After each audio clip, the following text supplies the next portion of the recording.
نفیس، تما، قیدمان۔ اللہ کے نبی اسماعیل نے 136 سال کی عمر میں وفات پائی۔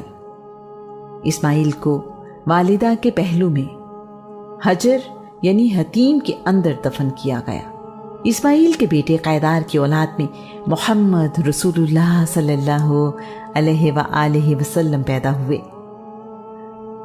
رسول اللہ صلی اللہ علیہ وآلہ وسلم انبیاء کے سردار اور آخری نبی ہیں۔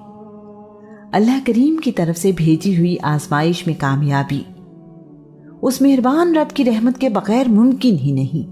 ذرا سوچئے، اس کائنات کا مالک جس آزمائش کے بارے میں خود یہ کہہ رہا ہے، یہ بہت بڑی آزمائش تھی، وہ کتنی بڑی آزمائش ہوگی۔ اسی لیے تو اللہ کریم نے اس کا ذکر قرآن مجید میں کیا، یہ بھی کہا کہ ہم نے ابراہیم کا ذکر آنے والے لوگوں کے لیے بہترین ذکر قرار دیا ہے۔ قرآن پاک میں ارشاد ہوتا ہے، پھر جب وہ اس کے ساتھ بھاگنے دوڑنے کے قابل ہو گیا تو کہا، پیارے بیٹے، میں نے خواب دیکھا ہے کہ میں تجھے ذبح کر رہا ہوں، اب تم بتاؤ کہ کیا رائے ہے؟ کہا، ابا جان، آپ کو جو حکم دیا گیا ہے آپ اس پر عمل کریں، انشاءاللہ آپ مجھے ثابت قدم پائیں گے۔